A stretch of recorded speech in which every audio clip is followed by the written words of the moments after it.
So, oh man, what's up? Everybody having a good night? It's a Friday night.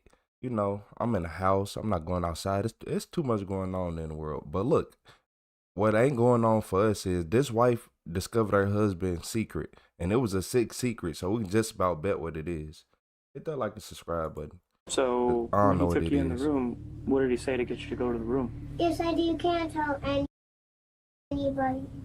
We got reports that the child made some allegation against your husband. Okay. We had fun with kids on vacation. That's what I'm saying. She told me, I have a secret, but I can't tell you, and she started crying. I lived a boring life. Didn't know I was going to wake up a hardened criminal. What the heck did I do? And the other child said that you walked into a room and shut the door behind you guys. For a 5-year-old to be very descriptive about that, obviously concerns, right? Yeah. So you just tell him a big up. Well, Why would he do this to her? A parent's worst nightmare comes true when a 5-year-old makes a stomach-churning allegation against one of her friend's fathers. As the truth comes to light, it's not only worse than anyone thought possible, but proves that sometimes the worst monsters are the ones hiding in plain sight. So it's like I keep finding myself in the middle of this stuff. The following is based on official police records, and the footage has never been seen before until now. On the evening of April 24, 2022, the Manatee County Sheriff's Office in Palmetto, Florida, receives a disturbing 911 call from a concerned parent. My daughter's 5 years old. She was getting dressed in her pajamas this evening, and she told me, I have a secret, but I can't tell you, and she started crying.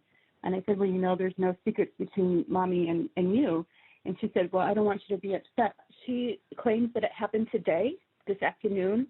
We were celebrating another neighbor's birthday party.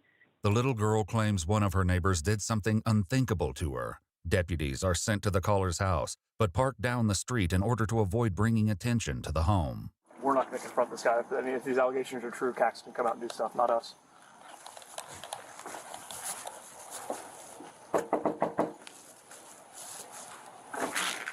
Yes. hi. Hi. The deputies sit down with the 5-year-old, but nothing can prepare them for the harrowing story she will tell. So do you have any friends in the neighborhood? I got this guy.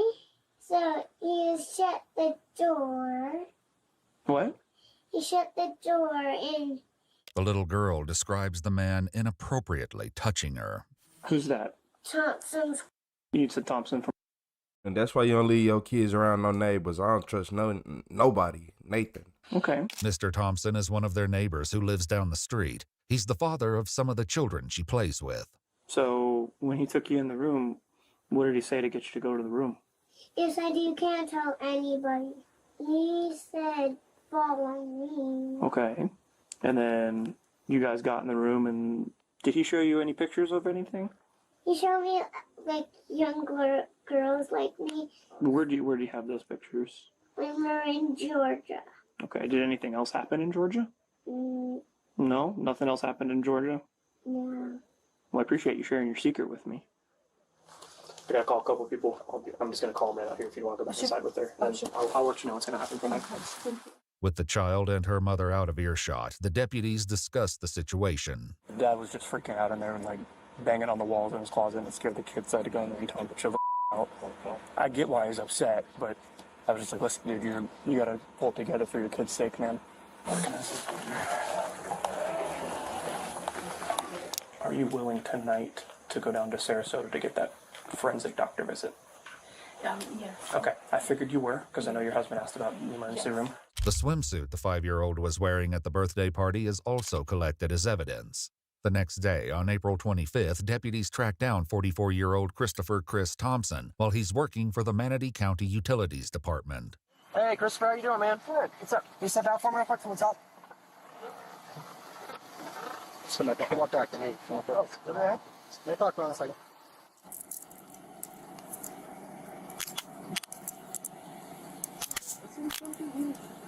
We'll explain just a second. Here, why don't you take a seat right there? Okay. Dude, seriously, you can't tell me anything? I can't. They'll explain it to you in a minute. Though they keep him in the dark about why he's being detained, it doesn't stop one of the deputies from talking to Chris's coworker. Serious? Oh, yeah. Yeah. Real bad. Yeah. Texting someone? Oh, actually. Huh? Taking one of his kids and something? Yeah. That's not his, but yeah. You never know with people. You never know. So. While they wait for the transport to arrive and take custody of Chris, they allow him to sit inside a vehicle. I'm just so freaking puzzled over this again. I feel like I'm getting thrown into something and I just don't know what. I'm your ride, sir. While Chris is transported to the Manatee County Sheriff's Office, other deputies arrive at his home where his wife Charlotte answers the door. Hi, how you doing? Are you on the phone? Yeah, I'm on a call. Can I end my call? Yes, You're please. welcome to come in. Okay. Charlotte is asked to step into her backyard and is told that she's not allowed to enter the home without one of the deputies. Your husband's on his way to talk to the detective at our office. He just wants us to just stand by with you here. Is this what's it in regards? I have no idea what's going on. Yeah, I don't know. They just told us to just hold on to the house while they get the search warrant signed by a judge. Okay, feel a little better if I knew what was going on. Or who? Is it in regards to my husband? I believe so, since he's on the way to the office to talk to our detective, so I'm assuming it's about him. It's not submitted yet, so it's going to be a little bit. Do something? I have no idea, ma'am. Oh, I lived a boring life. Didn't know I was going to wake up a hardened criminal. What the heck did I do? I'm Detective Blake. Burge. What's your name again? Chris Thompson. Chris. Thompson. Okay. Yeah, sure. We need to make sure we have the right guy because it's the first time I've had. Yeah, absolutely. Telling him that. The detective goes over Chris's Miranda rights. Having these rights in mind, do you wish to talk to us? It depends what this is, because if it's something I'm out in the middle of, I don't want to be. Yeah, like I said, like that. That's kind of like the last thing. You can exercise these rights at any time and not answer any questions or make any statements. That's your right. Yeah, I just want to know what that's going on. Okay, so you are willing to talk to us then? For the moment. Okay. With Chris finally agreeing to speak, the detective gives him a hint about why he's there. So tell me about this past weekend, because why you're here is because of over the past weekend. Oh, weird. Yeah. Chris explains that he took his 3 children, aged 11, 7, and 5, to a birthday party for one of their neighbor's kids. He says that throughout the course of the day, the children ended up playing at multiple houses, including his own. He also states that his wife wasn't there because she was at the hospital with her grandmother. Did anything happen with his children yesterday why you could possibly be here? No. Okay. Were his kids in your house at any time? Oh, they were all in and out, yeah. Okay. Were you inside the house with any of your kids? Yeah. Yeah, Okay, and then all of mine. We had it because we were doing gymnastics in my house, my girls, and my son was there too. And I don't remember all of them. Yeah, one of the neighbor kids was there. Who was that? I forgot her name. Sorry, my anxiety's crazy today. I'm trying to think. Okay. I can't think of her name now. Was it? Okay. That's it. Thank you. So were you guys alone inside your house by any chance? Not alone. No, we had all the kids there. The next arrival at Charlotte and Chris's house is someone from Child Protective Services, and this seems to tip off Charlotte that the situation is far more concerning than she initially believed. I think the detective wants to talk to the kids too. So he said if you can go with her and pick up the kids and you guys could meet at the office over there. Oh. You can follow her to the office. Okay.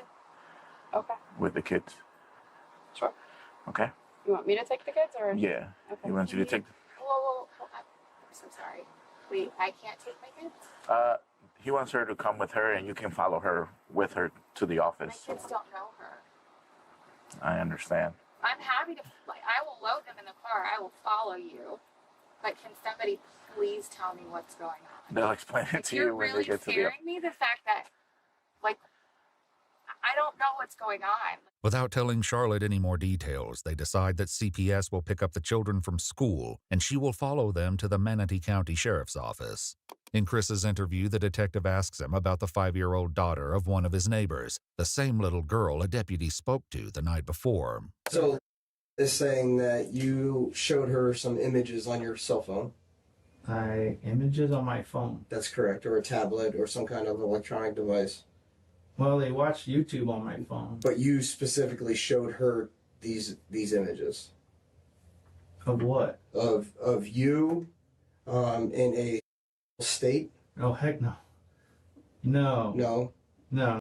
It be the everyday Joes just like him that just weird. You're over here playing dumb, like you don't know nothing that's going on.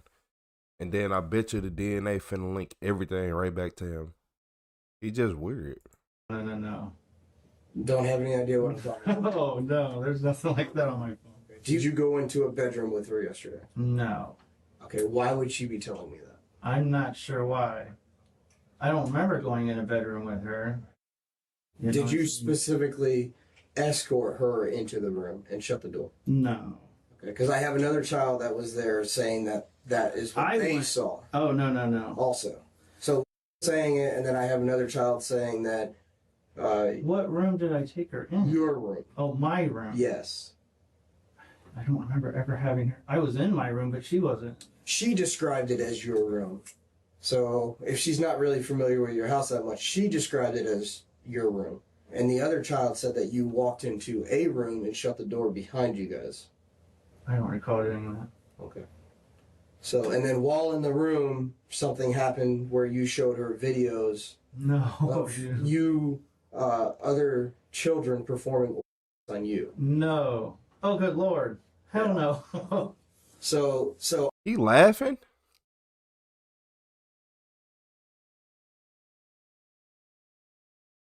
Hold on, yeah.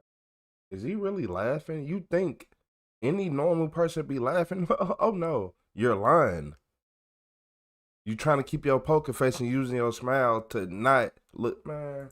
Obviously concerns. Okay, yeah, now I see where we're... So, obviously concerns. Yeah. And for a 5-year-old to be very descriptive about that, obviously concerns, right? Yeah. Charlotte is asked to speak with investigators away from her children, and she's finally told what's going on. We got reports that the child made some allegations against your husband. Okay. These allegations stemmed from him showing her videos of children performing on himself. What? Within the allegations also said that he performed on her. Oh. Yes. When? Yesterday. I wasn't around. I was at the hospital with my grandma. Is very intelligent, it seems like. She's very articulate in the way she speaks. She came in today and talked about these incidents that happened between you and her, and she was very descriptive in those incidents. She described things that you did to her, and she described images that she saw on your phone. There's definitely... So here's how I look at things. Okay. Explain why she would be saying those things, and then we can kind of move past those things. I don't know. And I'm telling you, how I look at it is, I don't know doesn't explain anything to me, okay? So the reason your kids are here is because he said that when he showed her pictures, it was definitely him, and he was laying on a bed, and there was another child doing this to him. What? So obviously we're concerned that there's a possibility that he's doing this to one of my kids? Well, we don't know that for sure, but that's why we want you to come down here. That's why we don't want you guys together, because we don't know your relationship with Chris. Obviously, we think that you're going to be a mother that protects and does. Oh my God, yes. So I really don't know. And we're sure she's talking about me. I'm 100% positive. We did some research on Chris, and there's some incidents that occurred at 2 different Walmarts. There was one a long time ago, like before we even had kids. Yeah. That there was an allegation against it, but nothing ever came of it. Yeah. I was on a women's retreat when it happened. Like, I remember that, because I remember that investigation, and nothing ever came out of it. There was one, so that was down in Miami? No, that was at this Walmart. Okay. So that's something that obviously shows pattern of this. where he exposed himself to children. And I know there wasn't an arrest made or anything like that, but obviously some concerns there. When he was first detained, Chris mentioned a previous arrest. Have you ever been arrested before or anything? Once before in Canton, Michigan. Oh, really? I had my kid in the car and I ran into the store. Like my parents always did. Well, you're not allowed to do that anymore. But I got released and it wasn't anything. They didn't push any charges or anything. Whether or not this is the same incident is unclear. Either way, it's becoming undeniable that Chris is leaving something out of his story. I know you've been involved in incidents where you were a suspect, where children were involved. The man, there was one where my father. Here's what I'm saying. I know what you're saying now. So I don't want to work around possibilities or maybes or anything like that. I don't want you to worry about what's going to happen. I want you to understand. When I ask you a question, I want the honest truth. Okay? That's what you need to push out now, because right now we're in a situation where what's going on? Yeah, and I don't know. And at this point, honestly, I want a lawyer because I don't know what I'm being set up with here, and this don't sound normal to me. Okay. Like, well, that's your right to have a lawyer. Something's really off. What's going to happen right now is that we're doing a residential search warrant on your house, on your vehicle. You're being arrested for capital battery on a 5-year-old. Okay. And you're going to be also charged with showing a minor videos. Okay. So that's the situation right now. So my phone, you can check it. It's not. Okay. Of course, my phone's dead. That's the situation that we're in now. Okay. All right. Chris claims his phone is currently broken because earlier that weekend he dropped it in water. Chris is arrested for what we call a capital battery. Okay. He went to the Manatee County Jail. Did he say anything? Like, did he admit anything? Like, what did he say? Once confronted about some of the lies that he started, he asked for an attorney. What? Okay. So he did elect to talk to me for a little bit, but then once I started confronting, then he asked for an attorney. So tell the why would he do this to our kids? So here's what we're gonna do now, okay? We're gonna talk to each of your children separately. Okay. Obviously, we would very much hope so that nothing has happened to your children, and that these videos are something that he found possibly, and that's kind of where we're at this situation. Okay. Can I call my wife? No, you're not right now. How do I get a hold of her? Oh, you can call her when you get to the jail, but we're doing an investigation with her and your children also. Okay. Okay. So that's why you can't call her. I got you. Okay. All right. Any suspicion that he would be any bit remotely involved in any of this? No, not at all. Okay. We'll start talking to the kids now. Okay. So Can you got. just tell him a big up. Well. Why would he do this to her? I don't have an explanation for that. Please tell me they're okay. So let's go talk to the kids. Do you know how heartbreaking that is? Imagine you had kids with somebody, you just leave your kids there with them all the time. You leave and you go into the grocery store. She feel bad for every single moment she left her kids with them, because she don't know. And even still, he a weirdo. I would feel bad for leaving my kids with a weirdo regardless. Man, look, that man is not normal. He started laughing when they said that. What? Like, what? Nobody is laughing but you. Nobody, and you're weird. You can hang out here if you need anything. I need a water or Okay. something. I'll get you that for sure.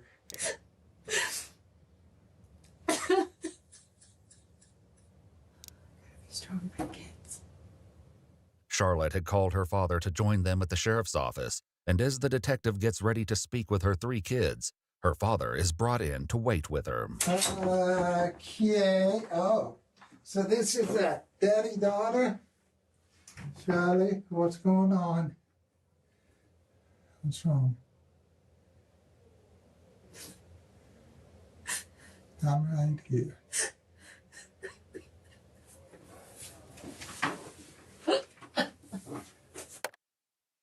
Whatever it is. Okay. No, it's not okay. What's wrong? It's not okay. We'll get through it together. What's wrong? Supposedly yesterday at the birthday party. Oh, back up, slow down. What happened? Supposedly yesterday at the birthday party, Okay. Chris took her girl upstairs and explicitly performed, supposedly, and showed her pictures on a phone. I'm like, well, I don't know how that's possible because the phone is on the kitchen table in a bag of rice. It doesn't work. The confusion here stems from the fact that there are two different incidents, one occurring a year ago and the other yesterday. The 5-year-old stated that the incident with the images on Chris's phone was a year ago during a trip. What? How do I tell the kids that their father's not coming home? How do I tell the kids that our marriage is done? I asked, what did he say when you asked him? And he said he started to answer questions and then he shut down and said, get me a lawyer. And I'm like, that's it. We're done. What? You only say that if you're guilty. You don't say that. I've got nothing to hide in our house. Go through our house. I don't care. You only say that if you're hiding something. That's not necessary. She not lying. Nah, that is true. That is true. You don't, man, the wife knows. She knows something up. She know when he lying and what, yeah. That's why she in there balling her eyes out like that. They brought up the Walmart incident. They know about it? Yeah, they know about it. So it's still on. It's still on file that he was supposedly involved. I'm like, well, they cleared him from everything and nothing ever happened from it. Earlier during Chris's interview, the detective had attempted to discuss this topic with him. Have you had anything in the past that you've had any issues with stuff like this? No, and that's what I'm saying. This whole videos with kids things and all this, that I don't... Have you ever been questioned by anybody?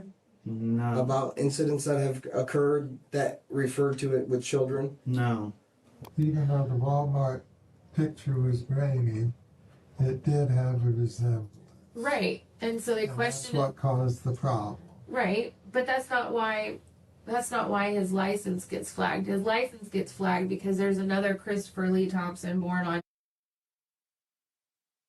that has a criminal record, not him. While he didn't discuss the Walmart incident, during his initial arrest, Chris mentioned the issues he has with his name. I have at least one felon that has my name that flags me, like when I go to my kid's school, that they have to verify the picture.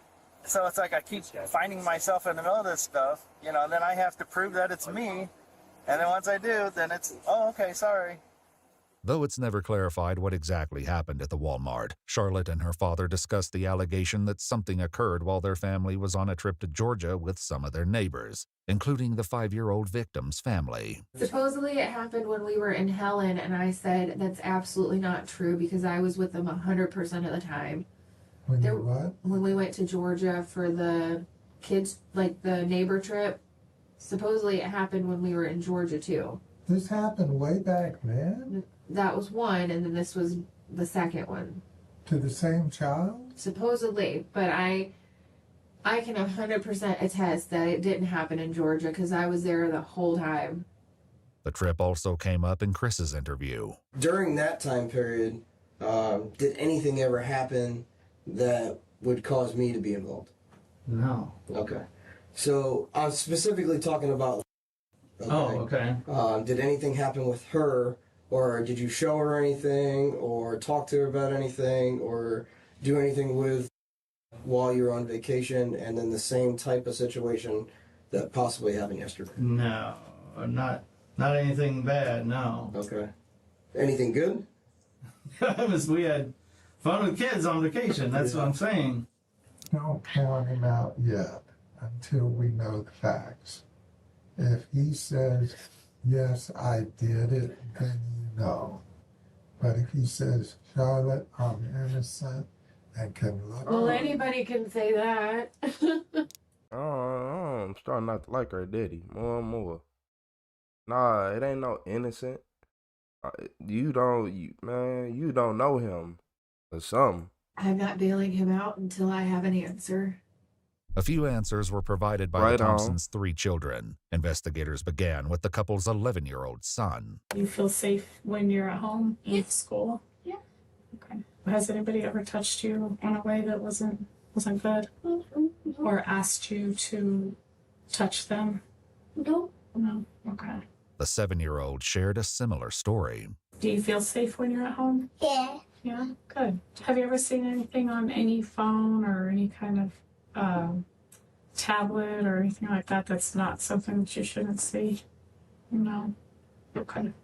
While waiting for the Thompsons' 5-year-old, the interviewer and CPS worker discussed the troubling case among themselves. Is it rare that they do that to their own children, or is it usually pretty far away from the family life? That, and she might have thought it was him in the videos. Could have been somebody else. I guess he had downloaded that. Whoa. Well, you're a lot more clumsier than your sister. Yeah. Hey, girl. How are you? Welcome. You want to have a seat? See, right here. I like your Did he make you run here? Has anybody ever shown you anything that made you feel uncomfortable or that wasn't good to look at? Yeah. Yeah. Who showed you? My dad. Your dad. Do you remember what he showed? What he showed you? He showed me a boy that looks scary. Really? What did he look like? He had like a bad, weird face. Why did your dad show you that? I don't know. He just showed us, and I'm like, I don't want to see that. You didn't like it? No. Has he ever shown you anything else that isn't good to look at? Nope. No. Just that. Okay. After speaking with the children, the interviewer and detective returned to talk with Charlotte, reassuring her that they don't suspect Chris ever did anything inappropriate with their children. There was, however, another previous incident they hadn't discussed yet. So there was a report in 2009, February of 2009, at like a Target. Do you recall anything about that? We got married in December of 2008, and we moved to Dayton, Ohio that June, but I don't know anything about. So no police report or anything like that that you. No. Because the allegations of the one in Hialeah in 2009 are similar to the allegations of the Walmart incident where he was I exposed. have no clue about Target. Never heard of it. As Charlotte can't provide any clarity about this other potential incident, the detective discusses what will happen now that Chris has been arrested. So a big hit will be notification through media, because you're gonna have that. What do you mean? With the charge that he's gonna be pushed, it's gonna be like a news release and all that stuff. Wait. Not saying necessarily, but they can release it in the media. Okay, so just be aware of that. You might get some phone I calls. thought they couldn't do that involving a minor. When the Because suspect is a minor. mistaken did that. When a suspect is a minor, that's different. So they won't release the victim's name, but they'll release his name. So they're going to drag my family through the mud. According to official documents, while conducting the search warrant and viewing electronic items located within the Thompsons' residence, investigators found images on an SD card. The images led them to speak with another of Chris's neighbors and inquire if any of her children wore tight camouflage shorts. The neighbor confirmed that her 12-year-old daughter did. When questioned, the child explained that she routinely goes over to Chris's house to hang out with his children. She said that Chris never made inappropriate comments or touched her in a way that made her feel uncomfortable. However, the images on Chris's SD card were of a child wearing camouflage shorts and were close-ups of her buttocks. So then playing what ifs. What if he didn't do it? Then is there like an apology? Man, nah, ain't no apology. He going to jail. He needs to be in there for life. And he better not get out. And he better get 50 to 80 years. Records are fixed? Like, So- does that ever happen? So right now, the evidence that we have are based upon a little girl that is making some pretty serious allegations, right? Right. We also have one of the other girls saying that she went into the room with him. Okay, so that's kind of cooperating with this. And then we also have past incidents where he was showing behavior towards juvenile girls in department stores, exposing himself in department stores. Everything linking up to this being a more probable than not. The parents didn't come forward and say, hey, I saw them doing this. The little girl did. She made full disclosures. There's no reason for her to make these disclosures unless the incidents occur.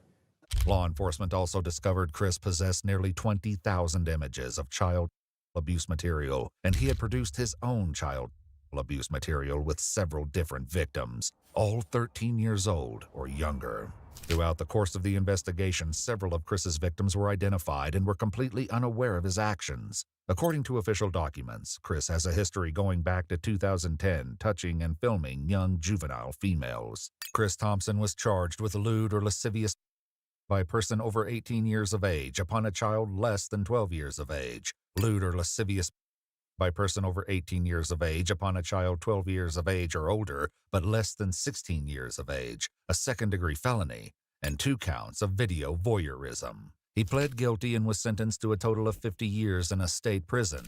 In a federal case, Chris was also charged with 3 counts of coercing a minor to engage in any explicit conduct for the purpose of producing a visual depiction and transmitting the visual depiction. He was also charged with 1 count of knowingly possessing matters which contained a visual depiction of a minor engaging in explicit conduct. Chris entered a plea of guilty to counts 1 and 3. Counts 2 and 4 were dismissed in accordance with the plea agreement. He was sentenced to 60 years in prison, which will run concurrent with his other sentence. Once released, he will be supervised for the rest of his life. I ain't gonna even lie to y'all. I hope he never get out of jail. I hope he never see the light of day to ever make it out of that jail. This man, look, y'all. People like Chris, the world hate people like Chris. The world hate them. Like, your mind is so sick. I don't even want to talk about this. I really don't even want to talk about this. Because this is straight, it's uncomfortable. Like, it's something wrong with you. Your mind is terrible. You don't need to be out of jail. Even in 50 years. I don't even care if you old and you can't walk and you can't do nothing and you bedridden. You still need to be in jail. I don't care how bedridden he is. He needs to still be in jail. Like, watch y'all kids. Quit letting y'all kids go everywhere and listen to y'all kids whenever they say something. Because I know I am.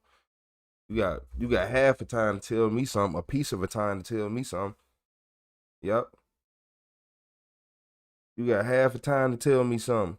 And watch, I listen. Watch, I listen. I do keywords. What we doing? But man, just watch your neighbors, cause you just never know. This dude coworker was looking like, bro, what's going on? Yeah, your coworker weird.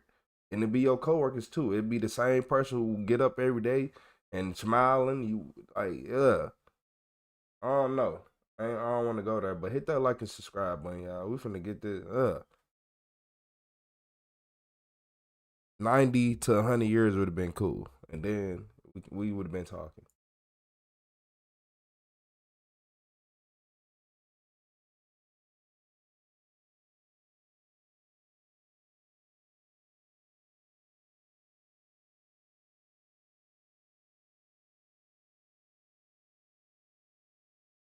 So look, y'all, in this video, police made the scariest discovery of their life. And this all happened on July 10th, 2024. Hit that like and subscribe button, man. What was you doing on July 10th, 2024? I know I was just probably outside doing, it's like it's weird saying these dates and knowing that you was just out and about doing something.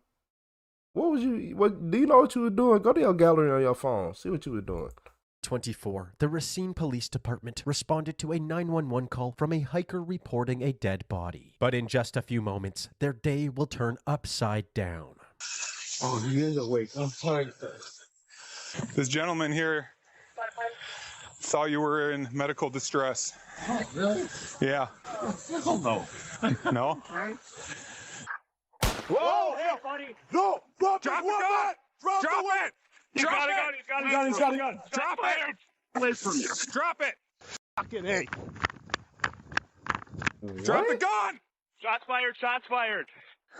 213, we need more squads out here ASAP. I'm not going back to jail. Kiss my ass on that one.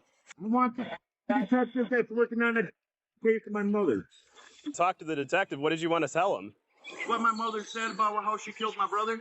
The shooter, 37-year-old Jesse Pat, is referring to an incident that occurred about 4 years earlier, on October 28th, 2020. His brother, 46-year-old Shannon Lloyd, hadn't been seen in weeks, so several concerned family members contacted the police to do a wellness check. According to the family, Shannon lived with his mom, Cheryl Christensen, whose mental health had been spiraling out of control recently.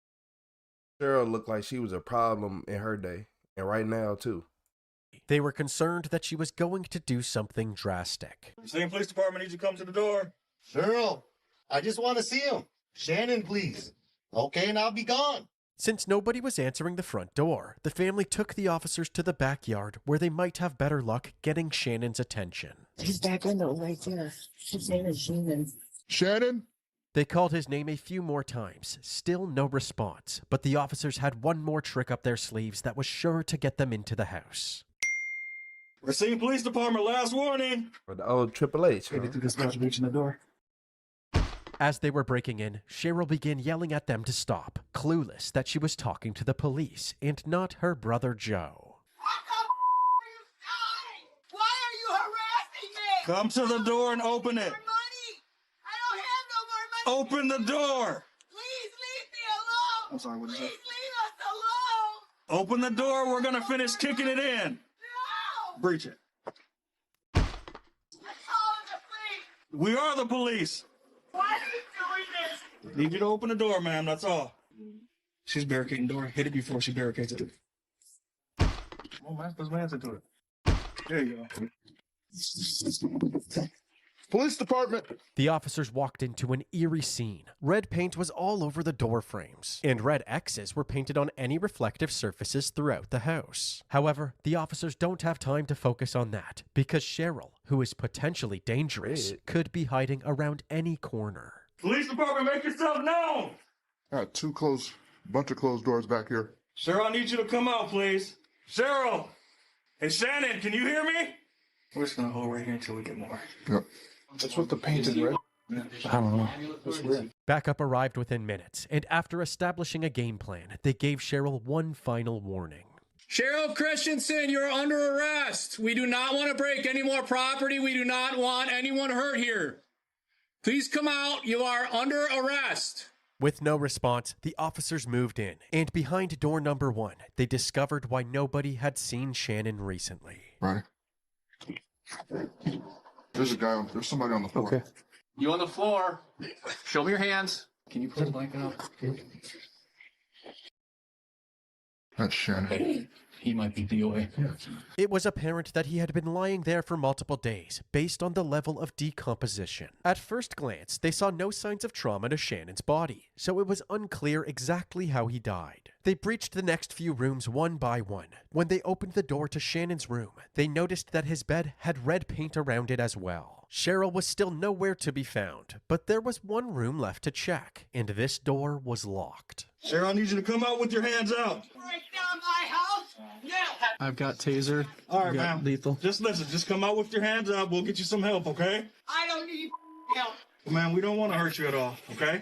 We just want to end this peacefully. Just come out, put your hands up. There's nothing to end. I did nothing wrong. Despite the calm tone from the officers, Cheryl wouldn't cooperate. So once again, they brought out the sledgehammer. Stand back from the door! Stand back from the door! Stand back from the door! Hands up! Show me your hands! Show me your hands! Get a shield. Get on the floor! It's okay, guys. Slow down. Ma'am, just relax. Keep your hands up. Oh, man. Put your hands behind your back. Hands behind your back! Hands behind your back!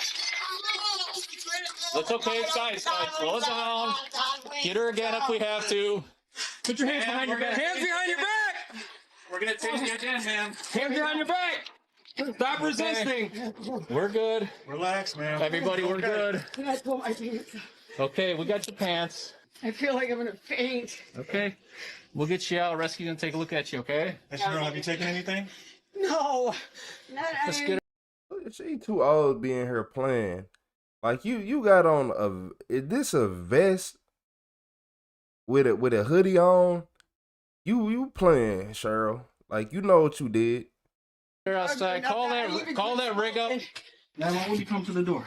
My son hurt himself and broke some bones, and I couldn't lift him, and I didn't want him going to the hospital. Is this side all clear then? The officers couldn't understand why Cheryl didn't get Shannon any medical attention if she believed he was injured. Where's Shannon, Cheryl? You go to hell where you belong. That's my nephew, Cheryl. That ain't your nephew. You didn't Okay, do that's enough. about him for years. Yeah, she thought he dead. That's what she just said. And I waited too damn long. They wondered if the family had any more insight into Cheryl's recent state of mind. So, after giving them some time to process what had happened, the officers began asking some questions. Cheryl's sister Candace told the officers more about Cheryl's concerning behavior leading up to this incident. I told you, I said she did a 360, there was something wrong. I knew it. I just knew it. I felt it. Every time I came here, there was something eerie going wrong, and she wouldn't let me in the house. And then yesterday, she said she put Shannon's stuff outside. I heard today. Well, that threw a red flag to me. Well, yeah, I said it was Something all wrong sitting with out Shannon? on the... Why are you getting rid of There was his boxes stuff? full of his stuff sitting out here from his supplies. I said, I want to know if Shannon's okay, you know. Right. She was, we're fine. Don't tell me how to take care of him. We're fine. Cheryl's erratic behavior was especially alarming because she was Shannon's caretaker. The officers had already put this together when they saw the hospital-like bed in his room, but they had no idea what condition Shannon had. Do you know his medical diagnosis and stuff like that? He got hit by a car when he was 14, which caused him to be handicapped, and he has brain damage, which he has hydrocephalus. Hydrocephalus is a buildup of fluid in the brain, causing brain damage and therefore a wide range of physical and mental symptoms. However, despite any impairments Shannon had, he was healthy as can be, according to his doctor.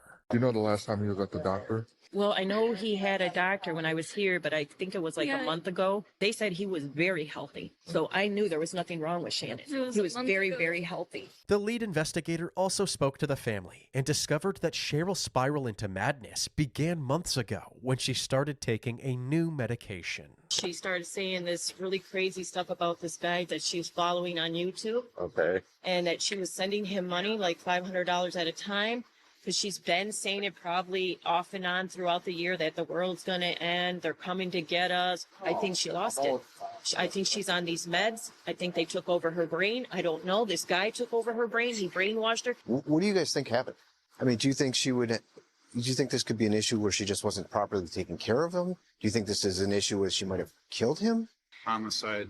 She's made comments of if she goes, she's taking him with her. The investigator wondered if Cheryl's obsession with this spiritual preacher and the end of the world had anything to do with the red paint all over the house. It seems to kind of be a lot of the reflective surfaces, like TVs, pictures. I think it's something maybe with demons. They decided that the best person to probe for answers was Cheryl herself, who at the time was being escorted into an interrogation room.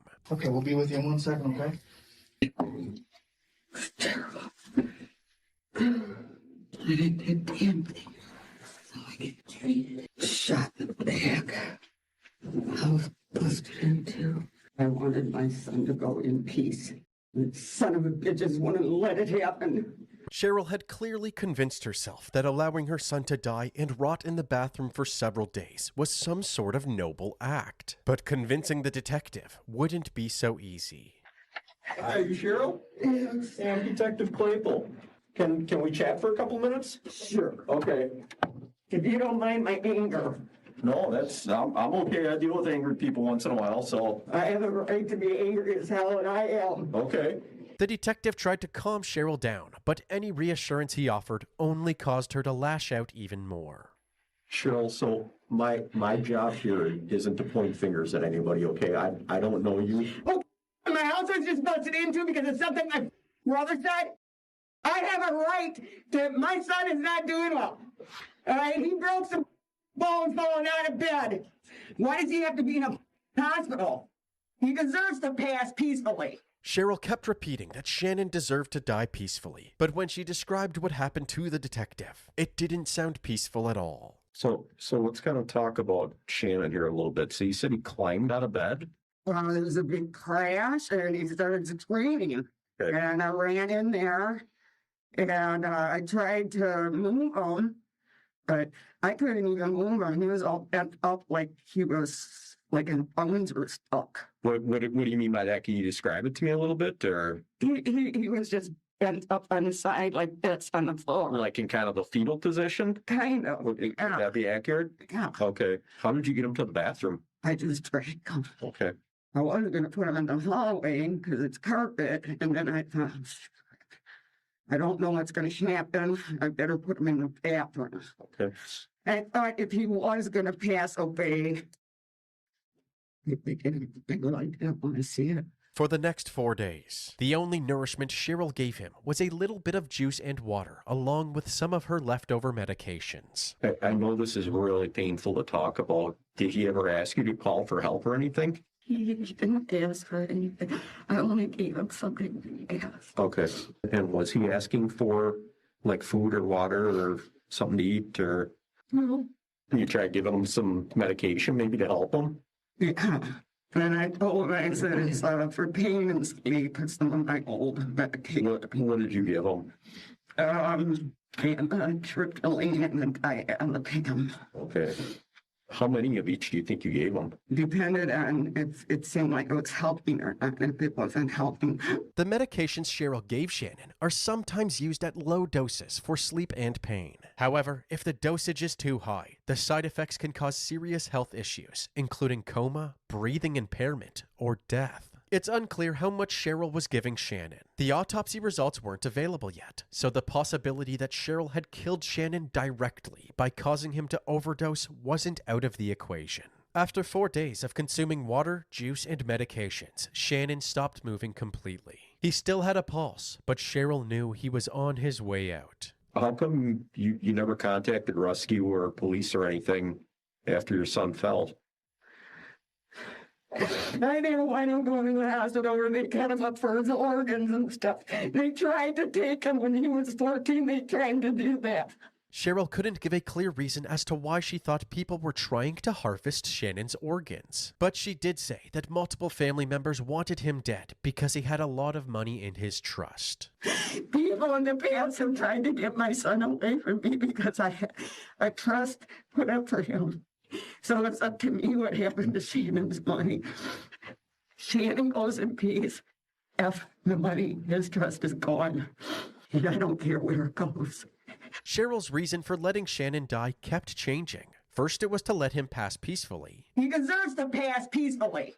Then it was so people didn't steal his organs at the hospital. I didn't want him going to the hospital where they cut him up for his organs and stuff. And now it was because she was overwhelmed managing his trust. F the money, his trust is gone. It was hard to tell if Cheryl was being deceptive or if she was out of touch with reality, throwing around a bunch of disconnected thoughts and paranoid theories.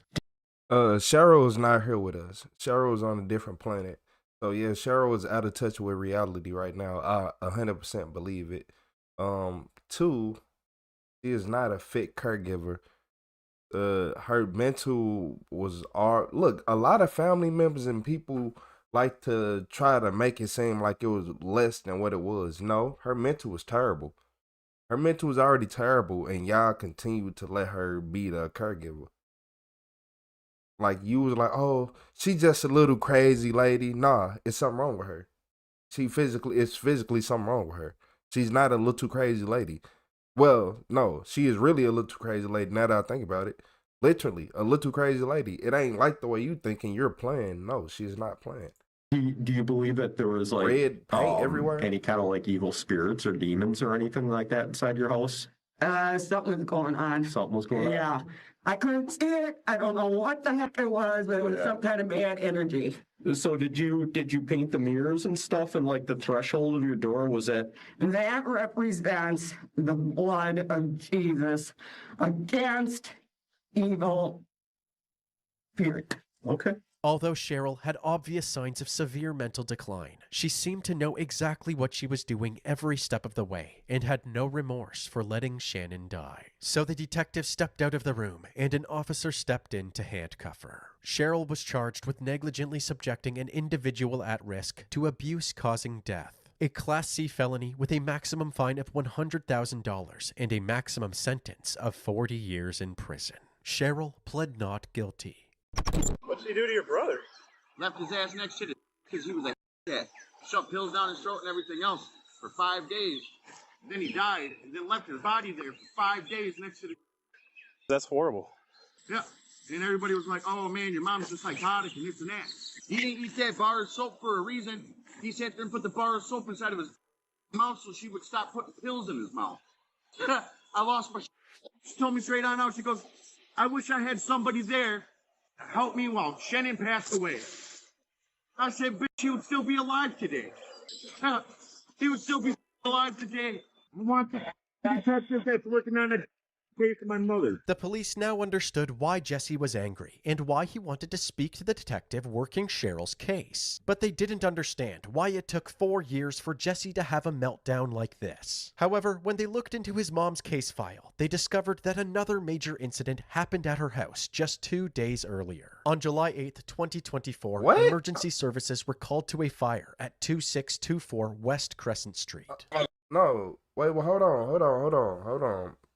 Cheryl was found not guilty of that? Or was they still going to court about it? Or why is she at home? No. Go knock on the door. Do you know if they're home? It better Do not they be have a Cheryl. car? They better No be playing. cars? Okay. The fire department went inside the house, and while they were extinguishing the fire, one of the neighbors approached the officer standing by. You know the whole story with her kind of mad. She was the one who let her son die in her house.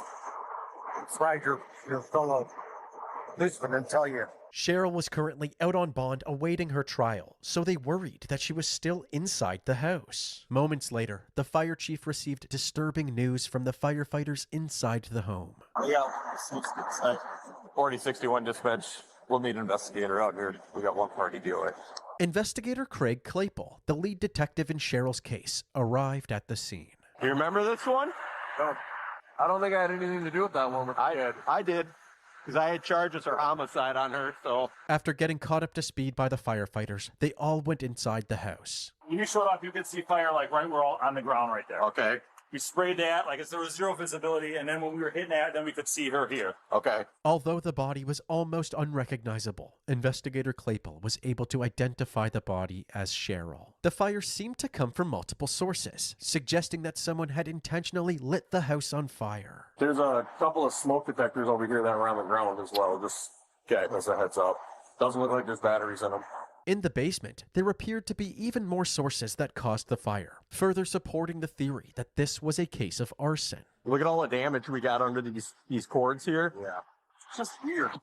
Man, we got all kinds of burns through underneath here. Yeah. Just weird. What made this especially strange was that Cheryl's body was in the middle of the living room, far away from any of the exits, almost as if she didn't even try to escape the fire. I still don't know how you don't wake up to like the smell. I don't know. When the medical examiner arrived and inspected Cheryl's body, they discovered that she had 4 gunshot wounds to the head. The detectives immediately launched a homicide investigation, and while they tried to figure out who was responsible for this, Cheryl's family members, who happened to live nearby, approached the officers outside looking for answers. It's my sister's house. Is my nephew here? We haven't found anyone besides Cheryl? We're still figuring that out right now. Okay. My nephew stays usually in the basement here. Okay. We're still trying to figure everything out right now, but we'll let you know. Just would you mind just kind of staying kind of by that tree over there? The officers eventually circled back to them and gained some crucial insight into who might have done this and the killer's potential motive. I lived in Arizona for 10 years, and I just moved back 2 years ago. And when I moved back, that's when I found out all the details about how my cousin died and all that. You know, everybody started saying, oh, Aunt Cheryl went crazy. She killed Shannon. The issue here that I'm having right now, because it is now, is telling me this got to do with money. I was told Shannon, because of his car accident, he had millions of dollars. So recently there was a court hearing and money was handed out to each one of the kids. So they were all each given a portion of that money, and I don't know how much they were given. Well, all of a sudden she started texting me the other day, saying that money that she gave her son Jesse, Pat is his last name, she said that he blew it. And then he called her crying for more money. So Jesse Pat, who's her son, he was the last one to have contact with her. Because she said because he's kind of like on the streets. She said he was staying with her on and off. That's what she told me.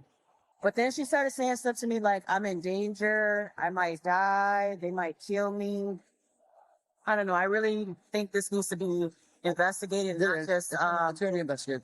Already, the police had their first suspect, none other than Jesse Pat. They gave Jesse's full name to dispatch and learned that he was currently out on parole for an unrelated incident. But when they contacted his parole officer, they realized that finding him wouldn't be very easy. Hi, this is Detective Nikolai with the Racine Police Department. I'm looking to talk to you about Jesse Pat. I'm sorry. We're trying to locate him to talk to him. Do you know when last time you saw him was? Okay. And he doesn't have a phone that you're aware of or anything? Investigators spent the next 2 days trying to track Jesse down, but made no progress, until that random hiker stumbled upon him out in the field. I sat there and I lived inside that house and everything else for 3 months with that bitch. 3 months. She finally got used to me a little bit and told me some things, man. Nope. Yeah, I lost my... I shot her. Put 4 rounds of a 45 in her ass. And I set the house on fire. But first, before I set the house on fire, I let her body rot inside that house for 7 days. Just like what she did to my brother. Minus the 45 round. While Jesse was venting, the police set up a drone to watch his every move from above. She's claiming the gun behind him, but he said it's only going to end one way. I think he's getting a little agitated. His left arm is starting to move towards the back of his body. Eventually, the phone and cigarettes Jesse demanded arrived, and the police fleshed out a game plan for safely delivering the package to him, and if possible, put an end to this standoff. They are first going to throw the package to him. If Jesse goes straight to the package without grabbing the gun, they are going to shoot a non-lethal projectile to disorient him, then immediately move in and capture him. If Jesse tries to take aim at the police at any point during this plan, they will have no choice but to use deadly force. So they're going to try to hit him with the less lethal if he doesn't pick up the gun, okay?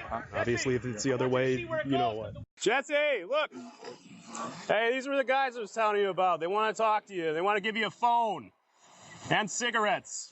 We're going to get this case out to you, Jesse. It has 2 cigarettes in it. No, it's not. No. It's just a hard case. It just has a phone in it, Jesse, and your 2 cigarettes. Okay? We're going to throw it out to you, okay? Look! Holy shit. That's the phone with the cigarette. Hey, you got it. You want me to? You got it. Go. Do it. Impact. Impact!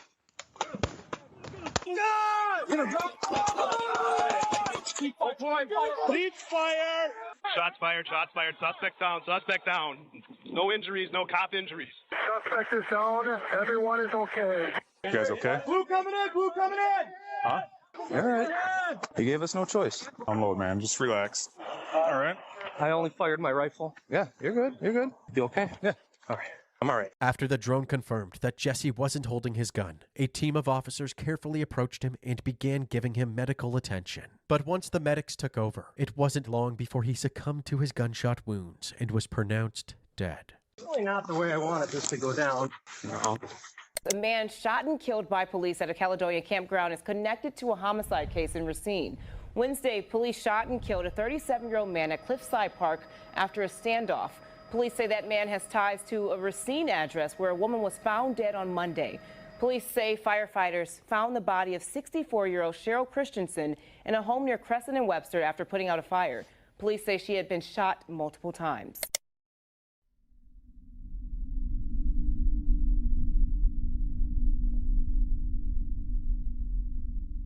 It's crazy. Kill her mom, right? She just wanted money. She wanted money. I'm not gonna lie to y'all. I seen through it all. She wanted some money. All that faking. Oh, I'm this and that. So now you got your mind. But look, you got your mind right now that you got some money. Okay. All right. Like, okay. Yeah, all right. Yeah, I'm just like, how did she? So look, she thinking clearly now that she got money, right? Yeah. So you was just broke going through something. So you wasn't even just tired. You were just financially broke and not having your way in life. But as soon as you got some money, you start thinking different. Okay. And the fact that she was out 4 years later, that blew me. I ain't gonna even lie to y'all. That threw me off. 4 years later, how? What did she like? How what in the Houdini did she pull to get off 4 years later? Well, to be out 4 years later in general, and then not only that, what Houdini move did she pull to still get some of the money? What? How? You accused of killing somebody and they still give you the payout, the life insurance payout, or yeah, all like, huh? It don't make sense to me. But she was just a bad parent. Hey, and RP to the people who need to say have RP behind their name. That's all I'm gonna say. Cause YouTube gets saying stuff. I ain't say nothing, but I'm saying a lot though. Some people don't deserve stuff. Hey, y'all, hit that like and subscribe button, man. We still got some more crazy videos, but this one right here, nah, this made me mad. This made me mad. Then the fact that her son went out the way he did because he was just tired of just living with it. Yeah, hit that like and subscribe button.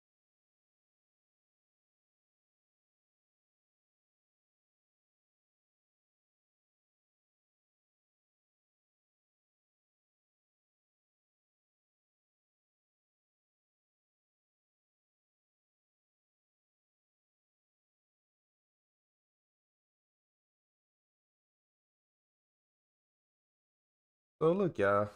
In this video, the police confronted a drunk son over horrifying crimes against his parents. I don't know what he did to his parents. He was drunk. Hopefully it wasn't none too bad, but we here. Do not move. Oh no, you gotta shut Friday, March 3rd, 2023, Claremont County, Ohio. With some The blue police jean receive a pants. call from someone inside a home with a drunk man who had injured 2 people with a weapon. Authorities, along with EMS, rush to the scene. They need to get there quickly before the situation gets worse and the worst-case scenario becomes reality. I'm Tyler, and this is your daily dose of crime. That blue jean pants and no shirt. 33, myself 21 and 37. Give us 99. We got one at gunpoint. Don't make any movements. Oh, yeah, space on that base on 99 this time. It's 2231. Do not move. Yes, sir. Yes, sir. Yes, sir. Second set. No, stand by. I got second set. Yes, sir. I had soul surgery.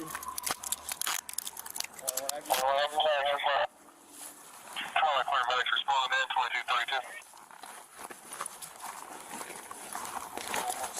2232. Yep.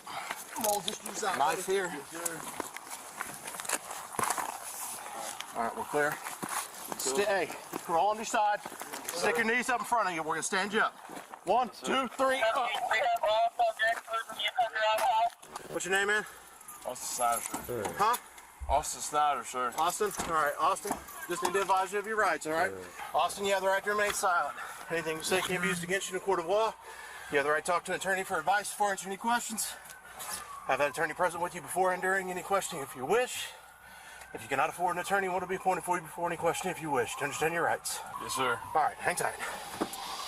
The suspect, identified as Austin Snyder, is found outside the house and surrenders to the officers, offering no resistance as they handcuff him. The 25-year-old appears to be under the influence of alcohol, evident from his smell and speech. He doesn't show any aggressive behavior, making the situation feel odd. Where's he at? Did somebody get shot? No. Okay, everybody's okay? Yeah. Nah, we got... Where's he at? Who? Your husband. It's not my husband, it's my dad. That's my brother. You just... Where's Dad at? I don't know. Last I knew he was in his room. That place in the gunfire. But Where are we at? Dad! Hey! Police department! Police department. Wait, they're here. Is everybody okay? Oh. All right. I'll let you go. All right. Come on. Where are you bleeding from? I've got one in my wrist. I've got something in my shoulder. Okay. Next to my bed. Where you at? Where you shot at, buddy? All right, where's it at? Is it bleeding pretty good? Yeah, it's bleeding. All right, you gotta. We'll just put a. You want to put a tourniquet on top here? Just above the elbow. What the hell happened? EMS and the police manage to enter the house to search for the victims. A frightened young woman opens the door, but she doesn't appear to be injured. The officers begin searching for the girl's parents, and once they find them, they see that both are bleeding from gunshot wounds. EMS quickly tends to them and prepares to take them to the hospital. What had happened, and what was their connection to the suspect? It's your boy, right? Yeah. All right. See, he went out with friends. He called. He was too drunk to drive. My wife went and Well, got I him. believe we got 2 with gunshot wound. And then he went freaking berserk. This is not going to feel good, okay? I know. I have a pacemaker. The male's in the left arm. All I could do was just grab guns and run in here, but I couldn't get to his room. I couldn't even protect my own family, man. Just relax, man. Hurt so bad. Exit one there, too, doesn't it? Did it go through? This is, like I said, it's not going to feel good, Yep, right? it's going to be tight. Do what you gotta do, brother. I thank you guys so much for getting back here safe. So you got else here? Just me, my daughter, my wife. And that's your boy? Yeah. Okay. He's in a DNR natural resource. All right. I grabbed her. Let's walk you out and have a seat. And I grabbed her. Let me just check it real quick. You ain't got nothing else? I don't think so, brother. I think it was just my arm because I grabbed her and dove to the floor. All right. All right. What'd you say? Three Casey's back here. Okay. You just want to have a seat right here, maybe? I'll go wherever. Right. I I just don't want you falling over. No. Took my medicine and Okay. I'm like, Are you on blood thinners? no, sir.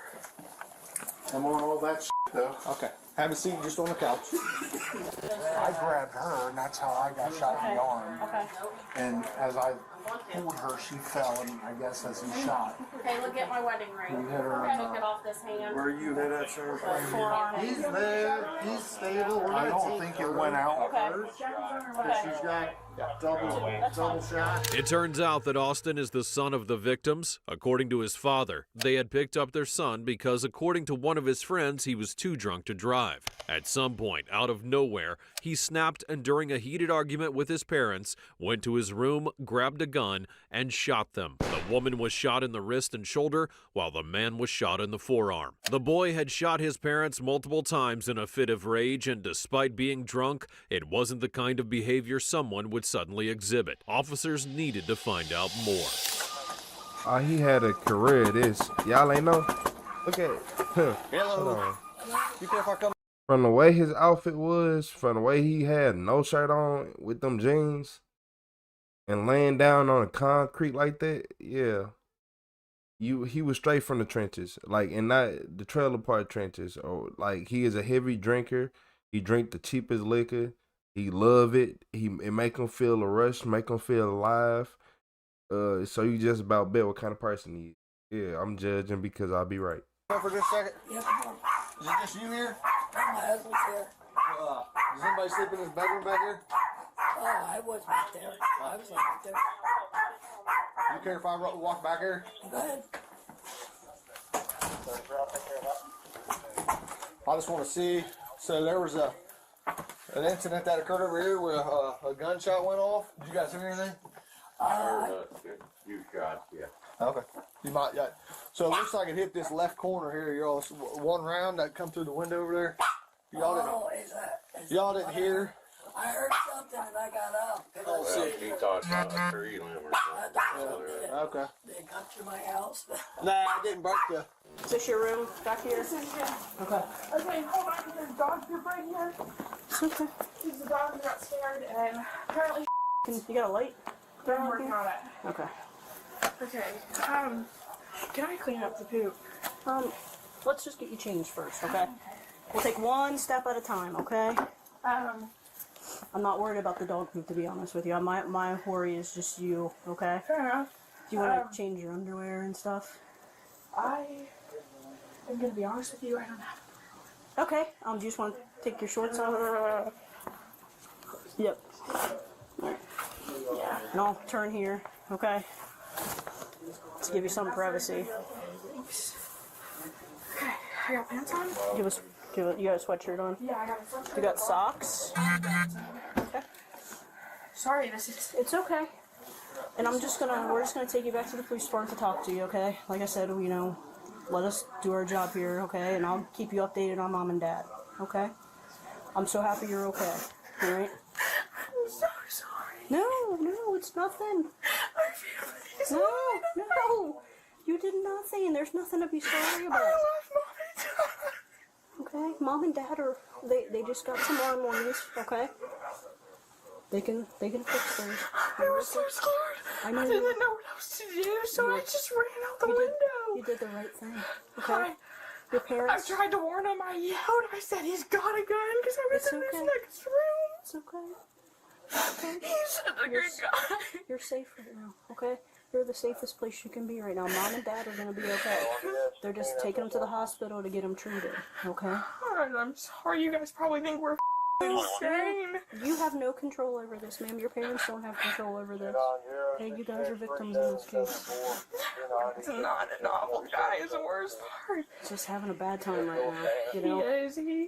He's going through a lot right now, and he's living back. Is he living here full time? Was he living with his girlfriend at all, or whoever she is now? No, nothing. Okay. Yeah, okay. Nothing. He's wanting to get out, but it's just the housing market just trash, and we don't want him to waste all this money when he has a new baby. Yeah, absolutely. Okay. I'm sorry, I'm like burning up. Yeah, you wanna just take some deep breaths, okay? We'll go outside here in a few minutes, and I'm just gonna have you have a seat in the car, okay? And I'll have somebody take you back to Union Township, okay? No, there's nothing for you to be sorry about. I know, but you guys didn't want to deal with this. This is what we're here for, emergencies like this, okay? Negative.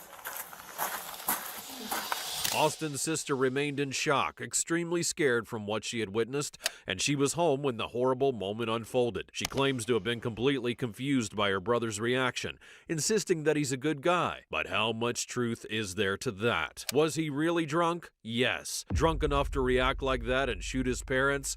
Signs point to no. Authorities need to figure out enough to understand what's going on through Austin's mind before he shot his parents. I'm going to have somebody talk to you here in a minute. Okay. All right. Is there any way he's not allowed to come back to see? Not yet, because we want to get some information from you first, okay? He's in your car. He's going to wait outside, and then that way when we're done with you, you can jump in the car with him and run down to the hospital, okay? Does he know what hospital they're at? Yes. University of Cincinnati. They're easy. Yeah. And I'll be right back, because I'm going to get you interviewed so we can get things going. Thank you. Okay? He has my car because it broke down the other day. Oh, okay. I was on my way home from school, and he runs a garage on the side. And so my dad has heart problems, he has a pacemaker, so he's not allowed to go into the hood of a running car. So we always go to Chip's, and Chip fixes all of our stuff. Everything. Not that you can, but... Oh, it's good to know. Yeah. It's called 2 Men in the Garage. They do a pretty good job. 2 Men in the Garage. It's him and my other uncle.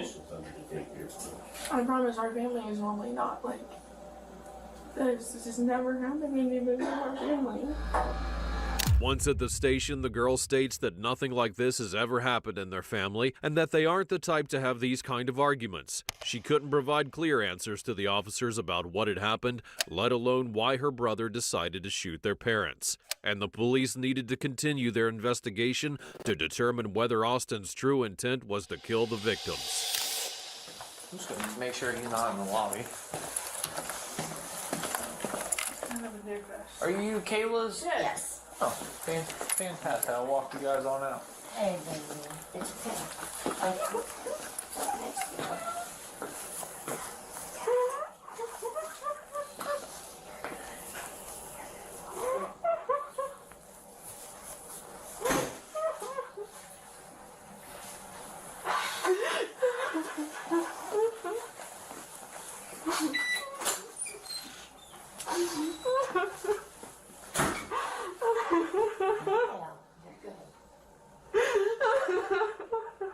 Take a deep breath. No, not too quick, but no, Baby, what's in my oxygen? I ain't gonna even lie. Y'all lucky I survived. Yeah, I ain't finna be come on, let's be the real elephant in the room. Y'all lucky y'all survived. I'm just saying. I'm being honest. You better be, I bet y'all gonna still invite him to the next family function too.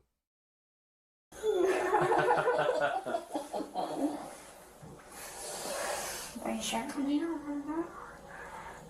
You see, they're going to be okay, yes. The doctors are with them now. Robert and Uncle Chip are headed down there, so when they get there... Are you driving? You, yes. I can drive. You have keys? Yeah. I don't have I'm 102, but I know some things, sweetheart. You're gonna be okay. 47. Myself and 72 hours, got your handle. You look as good as I do. She made me change my pants. I pissed her yelling at Austin, so then I went through a trace before they got there, and then she made me put on pants, and I said, sorry, I was on the wrong. Oh my God. That's my niece for you. Austin Snyder, age 25, a former officer in the National Resources Department, is arrested on charges of domestic violence, criminal assault, and discharging a firearm while intoxicated. He faces potential years in prison, probation, or restitution, depending on the circumstances of the crime and his criminal history. I told y'all, they be trying to let people off Restitution. easy. They be trying to let people off too easy. I don't care what nobody says. He looked like a common police officer. Yeah, his family was lucky though. I ain't gonna lie to y'all. They was lucky. My whole thing looking through this, I'm like, oh. Okay, he crashed out. Obviously, he's the problem. Something wrong with him, but okay. Man, y'all hit that like and subscribe button though. This one right here was just crazy. I was just sitting right here just looking like, so he did all this, got in the argument. I don't know. It's always the people that get the most help that's always in this situation. And the people, like, y'all be too nice. If you're going to be a nice person, you need to learn how to shoot a gun off the hip within 0.2 seconds. Because that's what you need. That's what comes with being nice. You got to learn how to defend yourself. A lot of nice people don't care to defend themselves. That's why I don't like nice people. If it's the end of the world, what you going to do with a nice person? What you gonna do with a nice person? They don't know nothing because all they do is try to worry about defending defending their feelings and making everybody feel better. Like, no. Sometimes you can be a nice person, but you need to be able to, like, think about it. I look at it like superheroes, right? A superhero is a nice person because they are strong enough. Yeah, you gotta be strong enough to be nice. Like, I don't think you understand that. A lot of people don't. You can't just be a weak, helpless person and expect, like, it's levels to it. It's certain old men that you don't play with, and it's other old men that, hey, look, it's certain men out here who would have been 80 years old that he wouldn't have tried this with, because he'd been like, oh, him? That old time gunslinger? Him? Oh yeah, the nicest man here, but can knock an apple off a tree 800 yards away with man, what? I'm talking about off the rip. Like, no. Everything coming off the hip. Like, no. It's just, y'all gotta remember, you can be nice, but know when to be dangerous too. Cause they'll try to get you. Family gonna be the first one to try you. Cause they feel like they obligated to try you. Like, I'll show you something. Hit that like and subscribe button. I'll show you something. Oh, for real.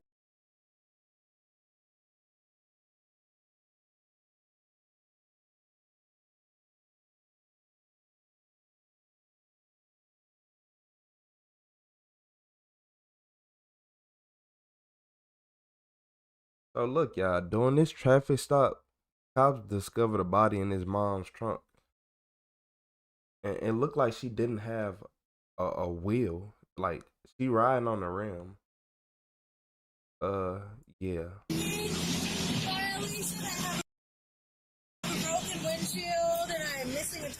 when 31-year-old Julissa Thaler is stopped for driving a suspicious-looking vehicle. What begins as a routine traffic stop descends into a nightmare when officers open the trunk and discover a young boy dead. What the? Whoa.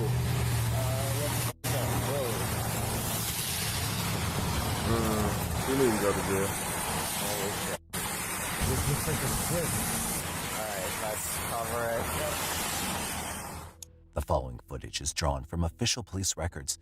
Most of it has never been seen until now. In the early morning of May 20th, 2022, police in Orono receive a 911 call reporting a suspicious vehicle with a shattered rear windshield driving on a bare rim. As officers chase the silver Impala, they have no idea they're about to stumble into one of the city's most devastating cases. Officers approach the car and speak with the driver, 31-year-old Julissa Thaler, who's visibly nervous and fidgeting. Well, you don't have a tire. Oh, I know. I'm going home right now. You going where? I'm going home right now to dinner. Okay, where's home? Just down the block. Do you mind if I get on my way? I really can't drive home. This is going to be. Right, so that's why you're being stopped right now, because you don't have a tire. Exactly, and I'm on my way. I literally live 1 block away. Okay, do you have a driver's license on you today? She explains that her car is in this condition because some kids were shooting paintballs at her car. Okay, so you said kids were shooting BBs at your window? When was that? Like an hour ago. So they shot off your tire with a paintball gun? Yeah. Okay, so paintballs don't break a tire, though. Well, they must have been doing something because it was really, really, really, really... Why is your hand all bloody? Because I was just... Just what? Soon, the detectives get It's your Julissa out finger. of the car for further questioning, but her explanations remain vague, raising more questions than answers. What's that? I just wanted to know if I could go home. Let's step out of the road right here. I just wanted to put a tire on my car because it's super... Yeah, we got a lot going on here, but let's get out of the road because I don't want to... There's two apartments, if you know where that is, right across the street. Man, let's get out of the road later. So all this happened because kids were shooting BB guns at you. And I saw some kids shooting at my at my tire. And I yelled off the window. I said, "Excuse me, you guys, that's my car. What are you doing?" And I ran out there to go get them. Didn't get a chance to wash my hands or anything. And then I noticed the tire was like peeling off.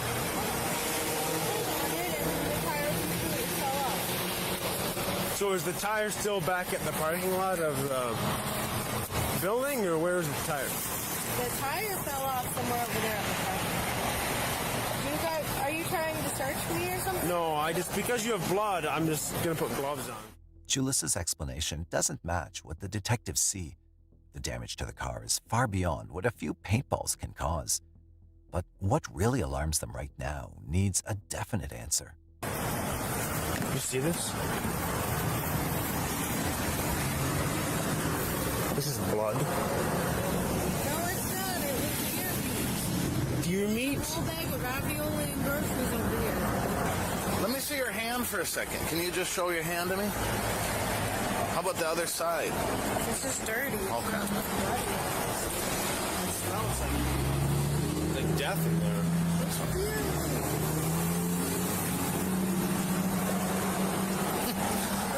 Yeah. I mean, oh my God, look up in there. Okay, this is like, did you look up? So what happened in this corner here? Sure. So I had bags of groceries there. I had some deer meat. I had some ravioli cans. I had some veggies, and then those people broke my window, so I had to throw all my groceries away. Let's start 06. What? Yeah. Huh? What's up? So nobody else was in here today with you, right? No.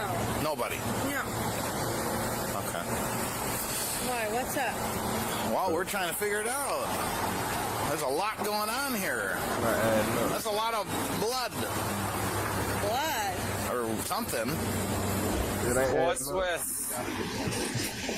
what looks like blood in there. And It's not blood, it's deer meat. I have a big bag of, there's a farm around here that does deer meat and hamburgers, so I get fresh bags from them. Okay. Glass bottle over it, sort of throw it out. I also have like tacos and like some. Where did this happen then? I'm at the Alano Club do you know where the Alano Club is by Shell gas station? Al-Anon? Yeah, Al-Anon. Okay. You know where the Shell gas station is, right? Sure. Yep. Yeah, it happened over there. Okay. I mean, it's just deer meat. You can look at it. Yeah, where is it? Where is... I threw it out. It was full of glass. Okay. Was the deer meat sitting on the back? I had a few bags of groceries. Yet despite everything detectives point out, Julissa doesn't budge from her deer meat explanation. And as her answers circle back to the same story, detectives feel their suspicions sharpening, most of all toward the trunk she keeps avoiding. What do you have in your trunk? Nothing. Nothing in the trunk at all? Nothing. There's no deer meat or anything in the trunk? No, sir. Is anybody else driving your car or just you? Just me. I understand you want to be good at your job, but I also think it would be really beneficial to just give me a ticket and let me go. Well, we got one coming here that's in charge of it all, and then he can tell us what we're doing. Is he here? I'm cold and crabby. Please let me go. We get it, and we appreciate your patience with us. I know there's a lot going on here. Well, yeah, I mean, what's going to happen? Like, I just want you guys to let me go. I know. It'd be nice if I didn't even have to get a ticket. As Julissa grows increasingly impatient, demanding to be let go, the detectives hold firm. Soon after, the supervisor arrives and takes charge. After studying the situation completely, he turns to Julissa and begins his questioning.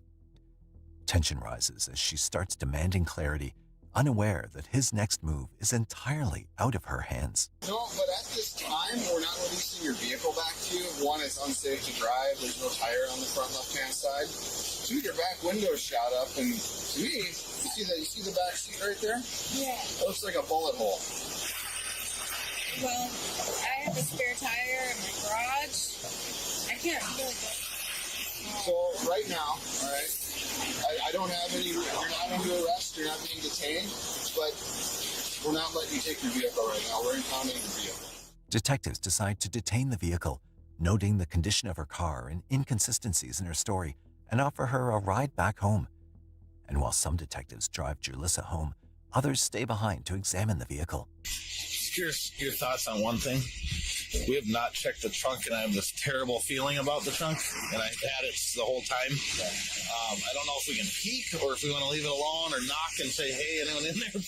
After careful discussion, detectives finally decide to open the trunk, unaware of the shocking discovery waiting inside that will turn the case upside down. Whoa.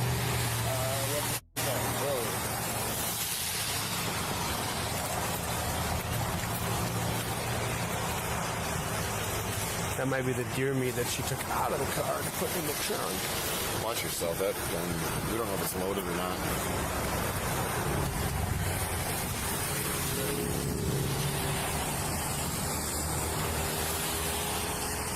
What is this?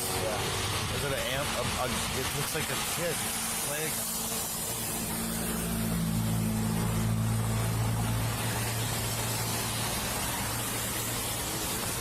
Me personally, y'all should have at least popped the trunk while she was there. And the fact that somebody like me, I bet you any amount of money that whole car would have been searched for less. Okay. Oh, hey. We need as many body cams up here as we can, yeah. Let's get some body cams up. We had to safety check this thing. Blanket. There's a shotgun there. There's a shotgun right and that you car. There's weight to this blanket.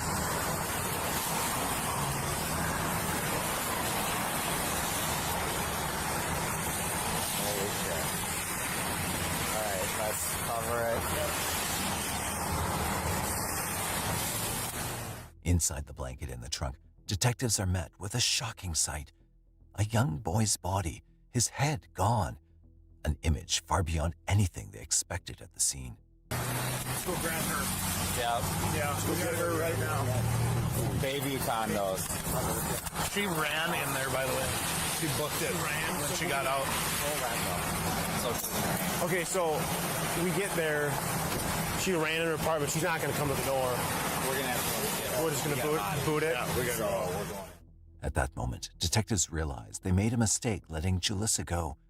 Urgency spikes as one team races to the Shell gas station she mentioned, while the others storm back to her apartment, this time to put her in handcuffs.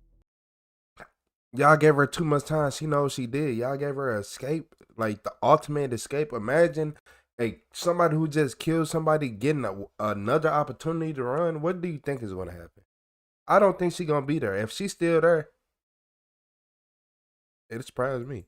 Police, come to the door! Police, come to the door!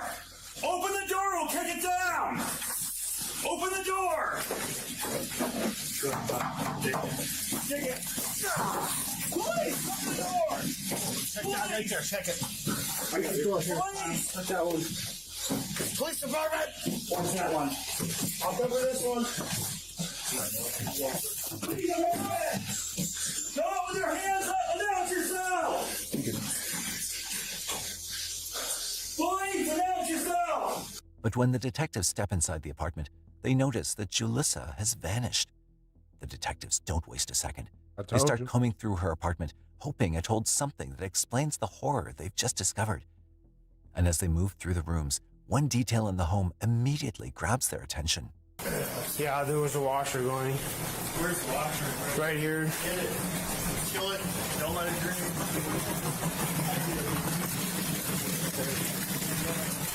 McCoy, you want to go down and start working with her on cameras where this chick went? Inside the washer, detectives discover bloody clothes tumbling in the drum, and the machine, still running, tells them that Julissa can't have gone far. To pin down her timeline, they pull the building's CCTV, hoping it shows when she walked out and where she headed. The footage shows that Julissa isn't alone. She's seen leaving with an unidentified man just 30 minutes before detectives arrive. Now detectives have two urgent questions. Who is he, and where are they headed? How long did it take out of looking at trunk?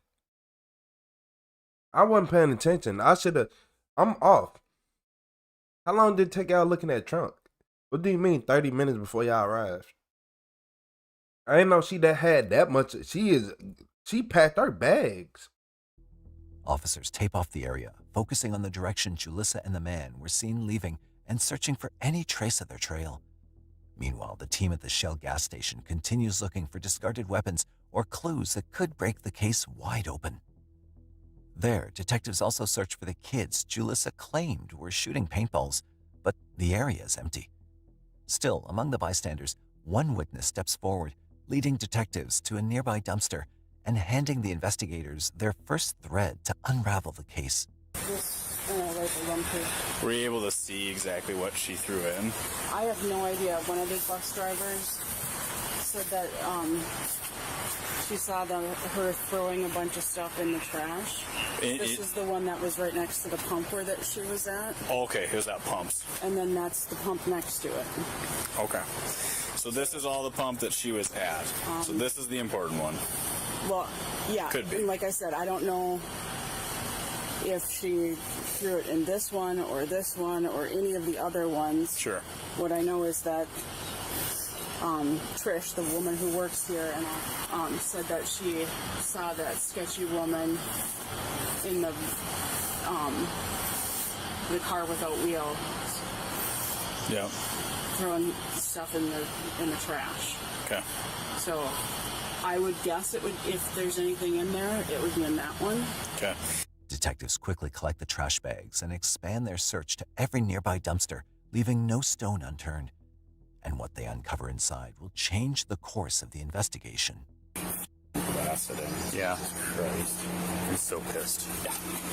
The search uncovers horrors across multiple dumpsters, each one revealing something worse than the last. In one, detectives find a child's booster seat soaked in blood and torn apart by a shotgun blast. In another, they discover a backpack, blood, bone, and what appears to be more brain matter. And scattered in a different bin his kindergarten homework. But it's what's inside the backpack that finally stops everyone cold. A school ID card of a 6-year-old kid named Eli Hart and his mother's name, Julissa, printed right beneath it. Piece by piece, the child's identity and the brutality he faced becomes unmistakable. While one team collects the evidence from the dumpsters, another unit traces the path Julissa and the unidentified man took from the apartment. Minutes later, detectives spot both of them near the complex. Officers move in immediately, arresting the man and taking Julissa into custody. Get your hands up! Hands up! Get on the ground! Get on the ground! On the ground! Lay on the ground! Hey, you go to the right! You take him! Wait, don't move! Don't need to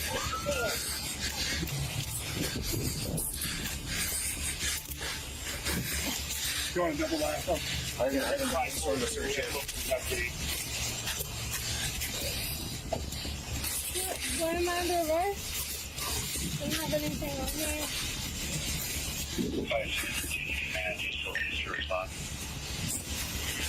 Hey, well, here. My way here. Why do you like my boyfriend? We'll talk here. Okay. What the f is going on? We'll explain to you at the police department. Well, no, what the f is going on? Seriously. You'll be explained to it at the police department. You're being detained right now. For what? Put him in there for now. For what? They ain't doing this. Walk down the street. All noise. With both suspects secured at the same time, detectives finally have their first real chance to understand the horror that's unfolded. The investigation is getting increasingly disturbing with each step, and it's time to sit with Julissa to finally get clarity on what they've discovered. But talking to Julissa is about to be an absolute roller coaster for the detectives. Right now you're being held and arrested for suspicion of being involved in a homicide. And what homicide would that be? Because it's ridiculous. Well, that's what I think we have to talk about a few things here. Sure. So could you tell me like what you think I did and who is this person, and if you could answer those two questions, that would be awesome. As repulsive as Julissa seems, the detectives have objectives while speaking to her. How Julissa's vehicle became a violent crime scene. What do you think was found in the trunk of that vehicle? I'm not sure what was in there. I think you know. I don't. Well, can you tell me what it was? And maybe I'll know why I'm here. There's a dead body in the trunk of that car. A dead juvenile body. Really? I hate her. Yeah, I don't like her. The fact that she over here just trying to play dumb, like she don't know what's going on, and you, man, both. So you best. She took out both her kids. I can't say that on her because YouTube. But yeah, I know, right? That's what I say. Who was it? That's what I can't answer right now. That's why I'm here talking to you right now. The reason why we don't know who it was is because the head was missing. What? In my car? When I talked to you earlier, you had told me that you had that car and you were doing Instacart from 10 p.m. till 6 a.m. Shortly into the interview, Julissa refuses to even accept that she was driving with a child's dead body and blood in her car. One of the things she does repeatedly in the interview is ask for an attorney, but then continues telling her story anyway. Today I was assaulted by somebody, and I have a really long history with my ex. He's in like the meth community. So I can't answer any questions after that. I mean, are you stating that you still want to speak with us? I mean, yeah, I guess I'm just telling you a few things after the fact. Officers circle back to their main concerns, now mentioning her son Eli to try to confirm if the body is her son's. Do you have any kids? I have a son. You have a son? How old is your son? 6. 6 years old? Yeah. What's your son's name? Eli? Does Eli live with you? He does, but he was with my boyfriend. Where was Eli today? Because, I mean, we were at your apartment earlier. He's just my boyfriend. Who's your boyfriend? Rob. Rob? Okay. As the questions begin to heat up, Julissa loses patience and seems restless to leave. Can I just go home and check on my baby and check on my house and everything? Well, I thought you said Eli was with Rob. Yeah, I need to go home. I need to find my phone. You guys took my car that had my phone. It had my Well, money. right now I know that there's nobody at your house. I know that. Would I be able to go home? Can you release me? I need to paint this picture. Okay, so maybe you can ask me questions, but I don't want to be under arrest. I didn't do anything. As Julissa slowly realizes she's not getting out of custody without giving the detective some answers, she opens up with some new and shocking revelations. Okay, well, can I tell you guys something off the record then? Yeah, I have every right to tell you guys something off the record. Everything's on the record. So Okay, well, You can stay off the record. I'm kind of angry right now because my ex involved me in some pretty horrible stuff, and I have like multiple restraining orders against him, and you guys can even tell.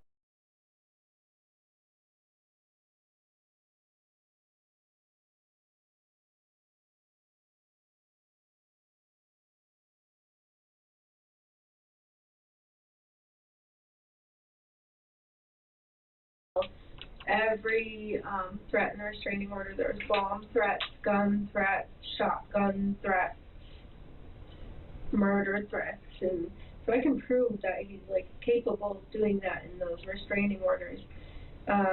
He's violated the order of protection. Actually, I think I was just here like 2 weeks ago because my house was broken into 2 weeks ago, and then occasionally, because when I first got that order of protection, he was a meth dealer, and I snitched on him because I wanted to leave. I wanted me and my baby to be safe.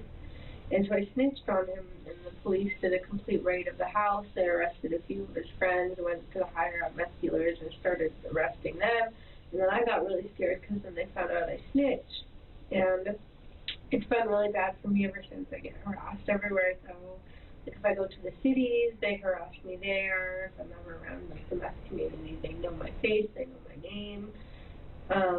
And Tori has like a really, really long history of becoming a really, really like big friend group of like meth smokers.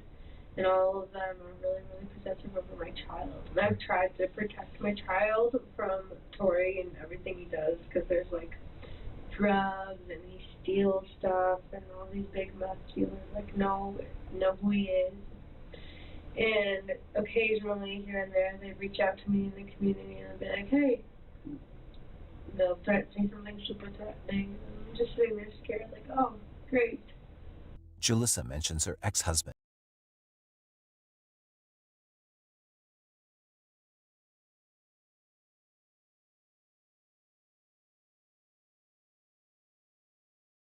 Tori Hart, who's also Eli's biological father, as an abusive figure in her and her son's lives. Evidently, Julissa and Tori were in a long-running custody battle for Eli, who was reunited with Julissa just 10 days before his murder.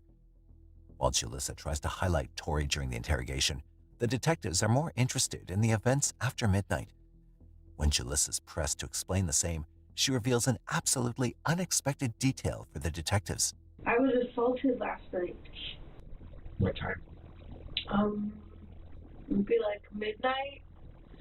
I was around the area just looking for grocery stores, and some of my baby daddy's meth community guys reached out to me. I stepped out of the car, started smoking a cigarette with them, and then they got really, really mad at me.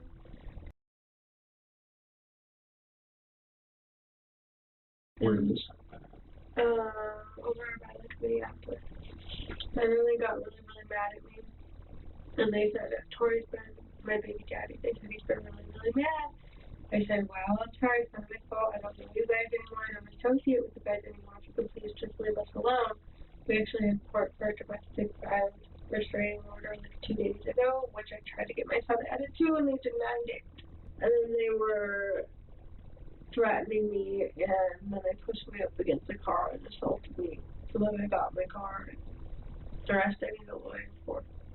Julissa claims she's been assaulted by meth heads sent by Tori, seemingly to shift suspicions to him. She says this is something Tori habitually does. But when detectives ask her where exactly she was assaulted, Julissa fails miserably. And shortly after, she surprises the detectives with... Was that something that was related to the assault? Yeah, they were the people who stabbed a hole in my time. How long did the assault take place? A few minutes. And did you get, how did it come to an end? I guess he was done. He was done assaulting you? Yeah. Were you badly hurt? I mean, yeah. I mean, they used to call him, but it was fine. So it was a... Out of nowhere, Julissa suddenly claims she's become a sexual assault victim and again tries to frame Tori for all the wrongdoings of the morning. Still, Julissa fails to explain how a child's dead body ended up in her car.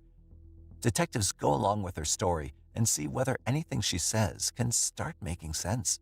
I think we should cover your assault a little bit more. If there's... I held a gun to my head. There's a gun now? Okay. Now. You hadn't mentioned the gun before. You said that there was a knife involved. You said You there was think a I was knife just gonna involved. sit there? I would have ran. How that connects to today, and how this morning I had a conversation with Julissa on the street after a simple traffic stop, and how we got to Well, here I mean, right you now. guys should have known, right? What Julissa says next is enough to leave even the detectives speechless. You guys stopped me on the side of the street. I'm babbling, all scared, like I had just been. You guys didn't even notice. And you asked me why my window's broken and there's a rim missing off my tire. And you guys didn't even bother to ask me if I was okay. Should we did. That's the first thing that Officer Bush asked you. He asked you if everything was okay right now. He talked to you for 4 or 5 minutes. I think a good officer would be able to look at somebody in the eye and tell, like, are they really okay or are they just telling you they're okay? We're at 10 o'clock, you stopped, the assault happened, that's when the occurred and the gun was pulled to your head, and I haven't heard one little thing about a little boy in any of this. Julissa doesn't reveal a word about the dead body in her car and keeps framing Tori for her assault. It's now time for the detectives to reveal some pretty hard evidence they have against Julissa. But what she doesn't know is that officers have reviewed CCTV footage from the night before the discovery, which shows Julissa at 11:22 p.m. walking out of the garage with her son Eli, then placing him gently in the back seat of her car. This is the last time anyone saw the 6-year-old boy alive. Investigators are loaded with evidence in the interrogation room, and they move on to confront Julissa. We have a really good idea of who that little boy is in the trunk, and you do too. We know things. And we wanted to come in here and at least give you, the opportunity to be honest, to help yourself, and you couldn't do it. I just tried to be honest with you guys. I told you exactly who it was and why I'm not covering for them. We wanted to give you this opportunity. So we spent all day gathering evidence, both video, surveillance from every business in the area. Okay, maybe there's fingerprints around the car. We spent the whole day with forensics. We've analyzed things. There's things that we know, like you were at the Shell gas station. We know that. We know what you did there. We know that because we have video. We know that because evidence was collected.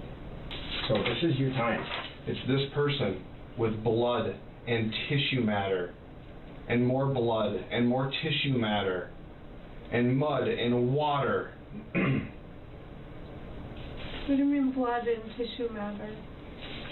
So this is your time to talk. What does that mean, blood and tissue matter? I think you have an idea what it means.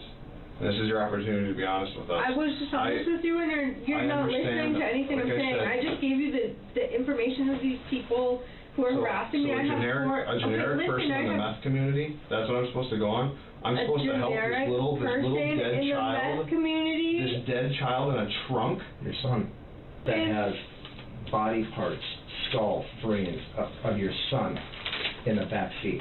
The back window is shot out, and your son is dead in the trunk. How do you know? You tell me what that looks like. In another dumpster.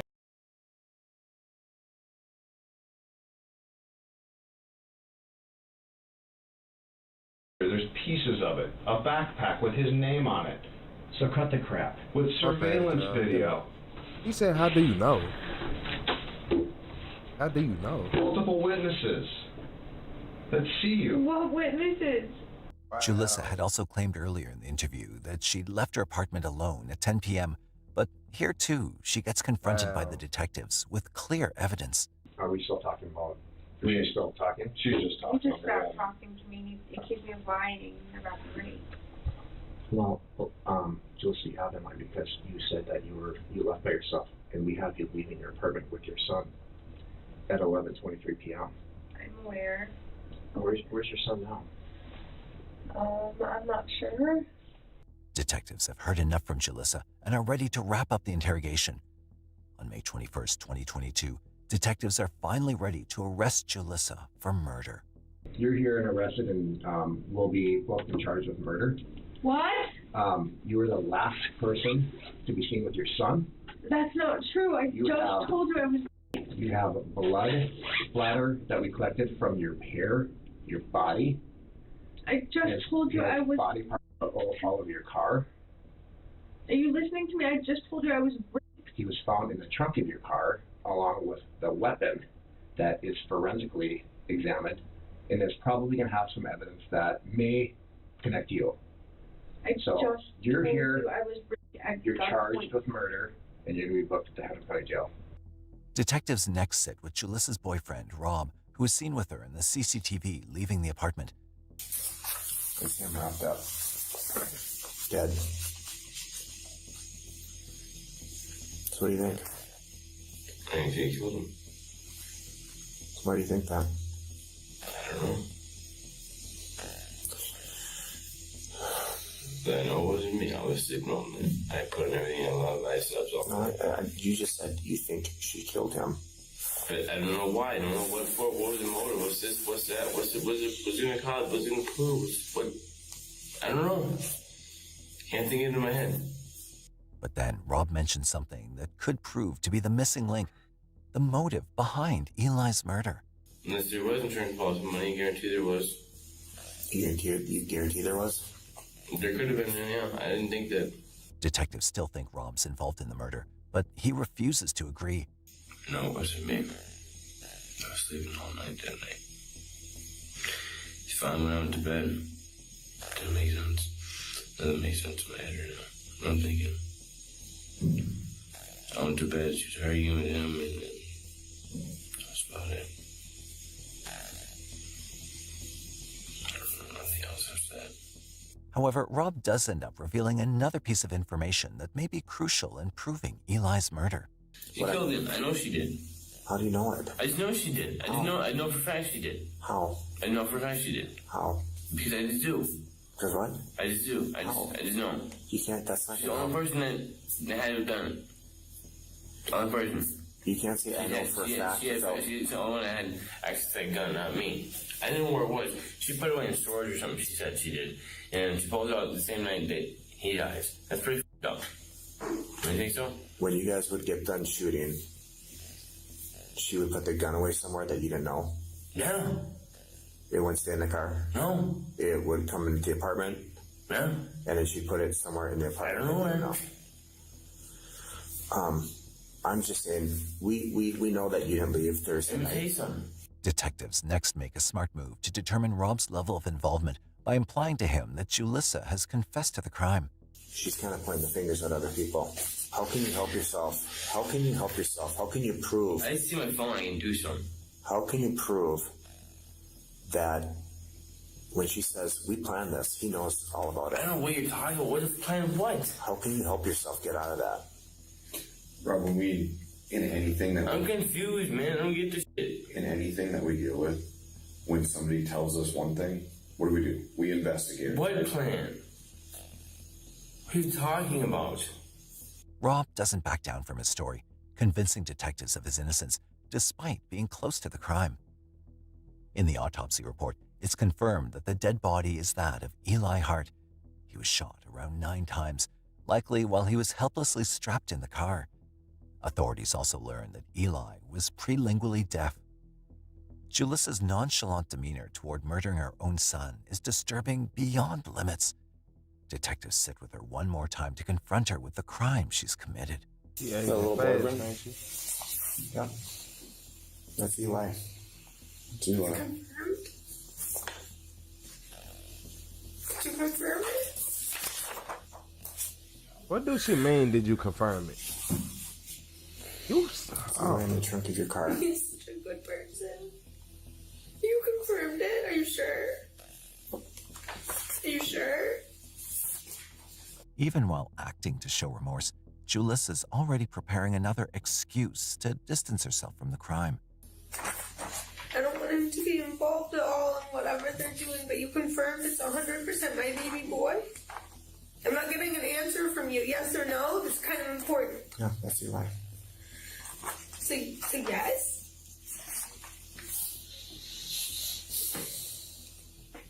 What is that? You tell me. I don't know. You tell me. That's Eli's booster seat. From your car. Did you find the people who did this? Yeah, I'm Was looking there at it. DNA on me? You used to call them, but I know that there's other ways of finding out. We're here talking about your dead son. And I'm here telling you who did it. But I didn't know he was dead. You're telling me my baby boy is dead? Detectives confront Julissa once again with photo evidence, followed by her desperate effort to act like a concerned mother. This dumpster is where we recovered a lot of his head, brain, tissue. This is the same dumpster that we have witnesses. That's this car with no tire and a broken up window, describing you dumping all this stuff in. Do you have any witnesses of the rape? Investigate Eli's death for him. We're here to get answers for him. Because we think Who's an important person in the world? because we think he deserves it. He deserves everything. He's not actually. He's, like, how do you know? You know he is. How do you know? You know he is. You're making assumptions. How do you know that I know? I really need a lawyer, but I want you to know that this baby boy is the most important person in the world to me. I would never hurt him. I would never do anything to him. I protect him. You have to believe me. This is my baby boy. So we have scenes all around town where you were seen dumping parts of Eli in garbage What do cans. you mean? In garbage cans, I would never do that. dumpsters. Witnesses saw you take this and throw it into a dumpster. I would never do that. While detectives don't get any confession from Julissa, they're sure from her cell records that Julissa drove her son to Lake Minnetonka Park, where she ruthlessly shot Eli 9 times while he was strapped in his child safety seat. Eli's murder shakes the community, but the investigation that follows regarding Eli's earlier childhood leaves everybody speechless when proof implies that the little boy's death could have been prevented by Child Protection Services. Dakota County Social Services had received numerous warnings about Julissa being a serious drug addict whose substance abuse also led Eli to Townes-Brock syndrome by birth, resulting in hearing loss. Detectives also learned that Julissa bought a shotgun and bullets on May 17, 2022, 3 days before Eli's murder.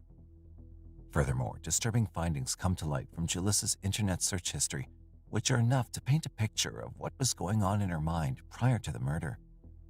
On February 8, 2023, the jury deliberated for less than 2 hours. They returned a guilty verdict on Julissa, convicting her of first-degree murder.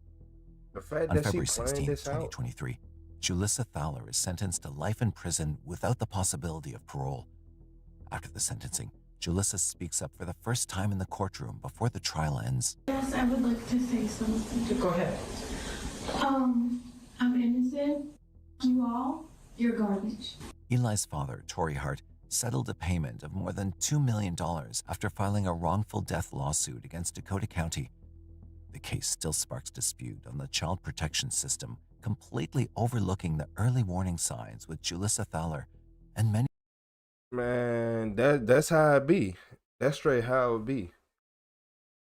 That's how it be. Like, everybody be trying to tell them how bad the mother is, and then y'all just go for it.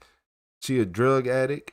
I'm sorry to tell you, but 9 times out of 10, if you're a drug addict, they don't let it go. I'm sorry. I don't know what world you live in, but the world is hard, and that's what they use to make it easier. No, she didn't need a kid. The fact that she was comfortable with just even looking all that up, how much can you get from a life insurance policy on a kid? How much can you do? No, you're weird. And she dumb and she playing this out. You don't need, you aging quick too. Look terrible. Man, stuff like people like her is just the reason why the world is the way it is, man. That right there and did that to your kids for what reason? Like, like the little boy was just like, I can nah. You his mom, so you drove out there. You did all this on purpose, and then look like you shot the car. Did you shoot the car? Did you accidentally shoot? What like? Uh, yeah. This one, she was a sick, twisted woman, man. A sick, twisted woman. Watch out, keep your head on the swivel, cause you just never know. This lady right here, she's sick. This one made me kind of mad. Seeing her play dumb. Did you ever find a person? It wasn't no person. You was the person they was looking for the whole time. Your phone was on you. They know they got your phone records. You looked everything up. You not smart. You dumb. You stupid. Hit that like and subscribe button, y'all.